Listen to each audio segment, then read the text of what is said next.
তীব্র গরম থেকে রক্ষা পেতে ফ্যানের উপরই নির্ভরশীল অন্ধ এই ভিক্ষুক দম্পতি। অন্যদিকে একটু প্রশান্তির জন্য দোকানের উপর এভাবেই পানি দিচ্ছেন এই ব্যক্তি। থাইল্যান্ডের ব্যাংকক মধ্য উত্তরাঞ্চলে তাপমাত্রা প্রতিদিনই বাড়ছে। দেশটির আবহাওয়া বিভাগ নাগরিকদের বাইরে যাওয়ার ক্ষেত্রে জারি করেছে সতর্কতা। থাইল্যান্ডের মতোই তীব্র তাপপ্রবাহে দক্ষিণ ও দক্ষিণ পূর্ব এশিয়ার বেশ কয়েকটি দেশের জনজীবন বিপর্যস্ত হয়ে পড়েছে। দেশে দেশে স্বাস্থ্য সতর্কতা জারি করা হয়েছে। চাপ বাড়ছে বিদ্যুৎ উৎপাদনের উপর। ফিলিপিন্সের রাজধানী ম্যানিলায় চলতি সপ্তাহেই তাপমাত্রা 38.8 ডিগ্রি সেলসিয়াসে পৌঁছায়, যা 1915 সালের পর রেকর্ড। এ অবস্থায় দেশটিতে 2 দিনের জন্য স্কুল বন্ধ ঘোষণা করা হয়েছে।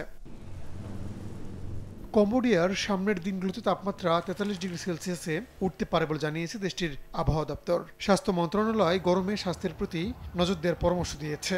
অন্যদিকে ভিয়েতনামে তীব্র তাপপ্রবাহের পূর্বাভাস দেওয়া হয়েছে। দেশটির উত্তরাঞ্চলে তাপমাত্রা 41 ডিগ্রি সেলসিয়াসে উঠতে পারে বলেও জানানো হয়। দেশের 1 নম্বর গ্লুকোজ ব্র্যান্ড গ্লুকোম্যাক্সটি একই এনার্জিতে এলো নতুন প্যাকে।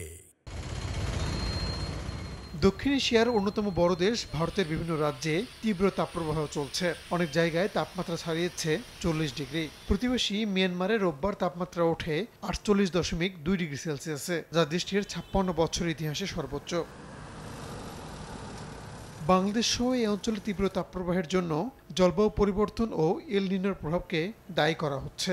বৈজ্ঞানিক গবেষণা বলছে তাপপ্রবাহ দীর্ঘস্থায়ী, তীব্র ও বারবার হতে পারে। রাহুল রানা, সময় সংবাদ।